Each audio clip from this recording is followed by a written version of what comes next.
So ever since I started listening to you and I started meditating and paying attention to how things feel, slowing down, taking stock before I took action, my life has changed a lot and things are going incredibly well. And it's very exciting, but it's a little lonely out there far on the leading edge. Then what's happening there? Because we've been saying that there's never a crowd on the leading edge, but there's certainly enough to be interesting. What's happening here is you've found a way to consistently stay in alignment, but you don't trust others. So now that you know that they're not necessary to your alignment, you can let more of them in now that you know you're stable. It's interesting, sometimes a little bit of interaction with someone who hasn't quite got it all figured out can cause some more bounces, some more rockets of desires, some more clarification, some more opportunities to uplift, some more opportunities to be uplifted, some more opportunities for clarification. Esther just really recently came into an awesome awareness that even when she thinks about other people, her expectation of others does affect what comes to them. And now that she's so aware of what she's pointing at, she only wants to point as it relates to herself or any other in ways that are beneficial to those that she's pointing about. You see what we're getting at? Yes. There's a wonderful woman. In fact, she was the first one. Her name is Audrey. And she was the first one to begin gathering people to come to these seminars in this area. She called Jerry and Esther and said, I have a group of about 50 people that would love to see you. Will you bring Abraham to Rye, New York? And Jerry said, if there's a Courtyard Marriott, we will. And she said, there is. And so Jerry said, we will. And so that was the beginning of this gathering many, many years ago. She is a wonderful counselor. She has many credentials behind her name. And one of the things that she often did, there was a process at the time that we were calling scripting, where you just write a scenario the way you want it to be. I do this, and it's worked incredibly well. So Audrey began doing this scripting where she just wrote a story about herself or about someone she cared about or about one of her clients, where she just told the story the way she wanted it to be. And amazing things began to happen in their experiences. So when you hold someone as your object of attention and you think about them and you script about them, law of attraction will bring evidence of your relationship with them to you, and you won't feel lonely. You'll feel integrated. You'll feel influential. You'll feel tied in. You'll feel a part of their upliftment. Because when you are an uplifter, it's so satisfying to be aware of the upliftment that you are emphasizing. Yes?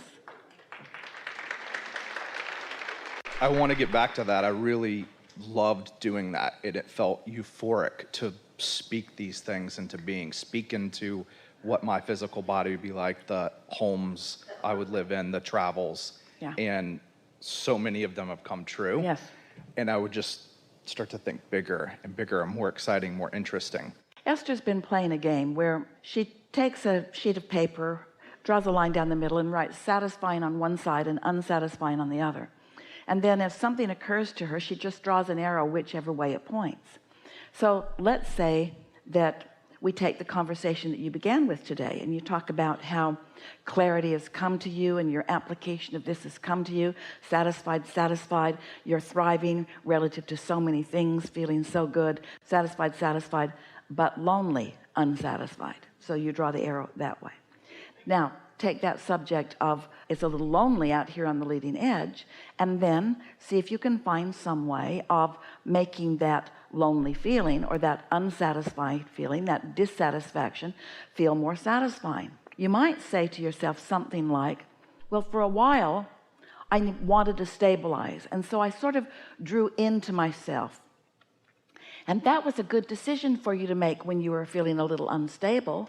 But now you could say, I'm feeling so stable, I don't believe that instability could be mine under any conditions. And so now there's no reason to isolate myself from those who might be thinking differently than I'm thinking, because that's the name of this game. Diversity is the name of this game, and we all have something of benefit.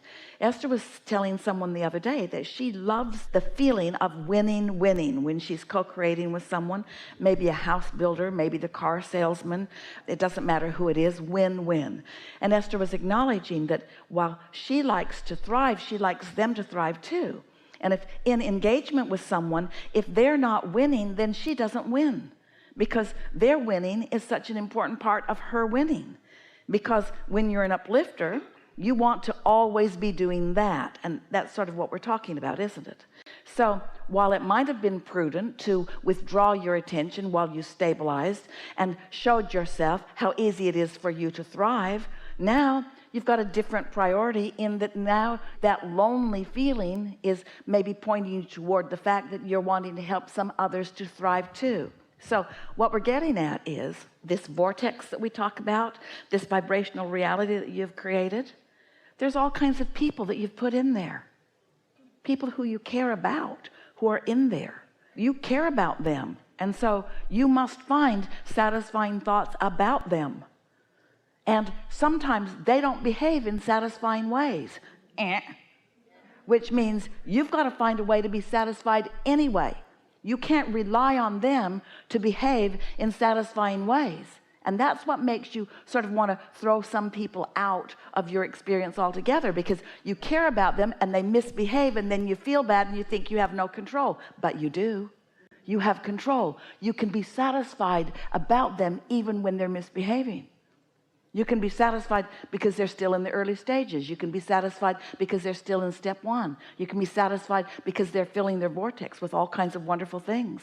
You can be satisfied because you know how it works. You can be satisfied because you once were there a little bit. You can be satisfied because you found your way out of it. You can be satisfied because they can too. You can be satisfied because they're really not any of your business, except that you care about them. You see what we're getting at? You can bring yourself into satisfaction, and when you do, oh, it's so not lonely, because then you have access to everything. Sometimes people will come and they will learn about what we're teaching, and they'll get really good at applying it, and then they will say something like, but those people at work are so negative. And that's when we really like to begin having some fun with them, because if you need anybody to be different, Esther will say to people all the time, if it was just different, it would be perfect. The sales girl brought her something to try on, and Esther handed it back, and she said, how did you like it? And Esther said, if it was just different, it would have been perfect.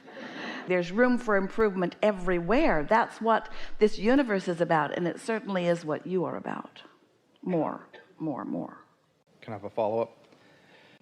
So when I'm trying to think about how to spend my time for next week, for example, I could go to Bali, I could go to Tuscany, I could work on a work project in Tennessee, I could meet interesting people in New York City, go to dinner parties and talk about business ideas. There's a lot of choices there. And sometimes I get worried that if I'm spending too much time in New York City at the business meetings and at the cocktail dinners in that mode, that I'll forget about this kind of more peaceful side. And if I go do the peaceful side of Tuscany and Bali, I in the pool or watching the vineyards or something, and I feel like I'm going to forget about the rest of the world and society and the social things. So I kind of swing backwards and forwards. But here's the thing. As you're evaluating that, it sounded a little human. And it's all right, because there's satisfying factors in all of that.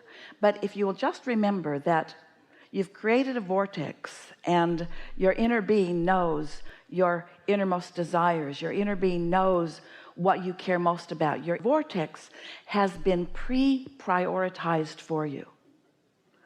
All of the cooperative components have been gathered, and some of them are readier to pop than others. Some of them have greater potential for earlier satisfaction than others. Just like the plants in the ground, some of them are ready to harvest and some of them are just getting started. As thoughts are turning to things, the harvesting factor on some of them is more ready for the plucking than others. So if you just put in your mind mix, what would be most satisfying? What's the most satisfying way I could spend my time? By asking that and really meaning it. But before you do that, we think you'd be very good at it now, but we want to have a conversation with all of you about something really important, and that is, have you taken the time to identify and isolate and practice what the feeling of satisfaction really is? Do you know what satisfying is? Because it's not just relief. If you've had your tongue hanging out with meetings, and now you think about going to Tuscany and sitting in a winery and just sipping some wine and looking at the sunset, that might feel like relief, but is it satisfaction? Are you following us? So most of you can feel the difference between relief. In other words, we've noticed about all of you for a very long time. You get focused and things really get rolling, and then you get so busy your tongues are hanging out, and then you say, I need to slow down, and then you get bored. So you go from bored to overwhelmed and bored to overwhelmed and bored to overwhelmed, and you rarely stop in any long phase of satisfaction, but you could. So if you take a little bit of time when you find yourself feeling utterly satisfied, to stop and think about, to identify it, and then to isolate it by really acknowledging just how satisfied you feel, and then think about what the cooperative components are that are causing this feeling of immense satisfaction. Once you do that, then all you have to do is ask yourself, what would be more satisfying? Of course, when you're under the influence of your inner being, those thoughts are just naturally occurring to you, but you override them for bogus human reasons. It's like your inner being, because your inner being knows what's in your vortex and knows what's ripe for the harvest and knows where the greatest potential satisfaction right now is. Your inner being will give you an impulse to that, but so often you override it because it's not productive enough for you, or because it doesn't seem quite efficient enough. Doesn't seem like I should go from here all the way to over here. Shouldn't I go here, here, here, here, here along the way? There are so many human factors that aren't good factors. Your inner being really knows the path of least resistance to a steady stream of satisfying moments in time. The question is, and we talked about this earlier with someone here today, do you feel worthy enough to let yourself stay in a state of chronic satisfaction? Do you? Do you? Do you? Do you? Almost none of you do.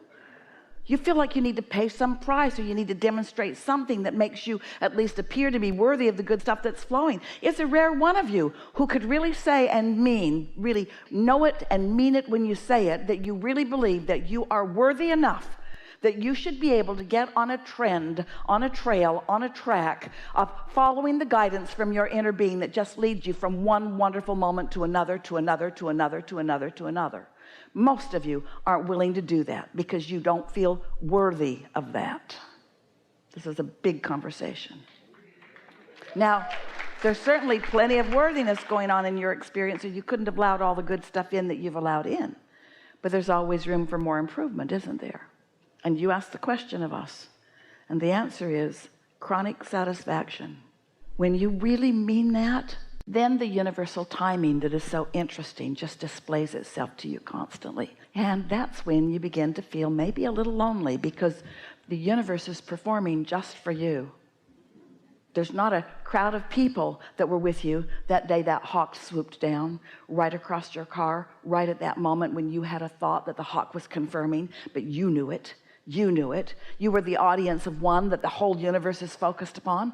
Do you feel worthy enough to accept that? Most don't. Most need a big crowd to gather so that everybody could kind of be in on it. The universe is there for you, fulfilling everything that's in your vortex. We like this conversation. Did you get it? I think maybe I'll hear it better when I replay, but to trust that I'll get the impulse to listen to the impulse. It comes at the right time. The universe delivers at the right time, and to listen and to follow. Stop thinking so much. And isn't it logical that when you get good at that it's just impulse follow, bam, impulse follow, bam, impulse follow, bam. And that all of the intentions that you hold would be interwoven so that your satisfaction and others' satisfaction are all woven together. You begin to realize that the universe is yielding to you and is playing to this audience of one in this moment. And you don't have to factor everything else in, but everything else is being factored in. Your desire for humanity is part of your point of attraction. Your desire for upliftment of humanity is part of your point of attraction. The demonstration of your success in all the ways. We've said for a long time that the greatest demonstration of success that you could ever offer is your joy, is your satisfaction, you see. Yeah.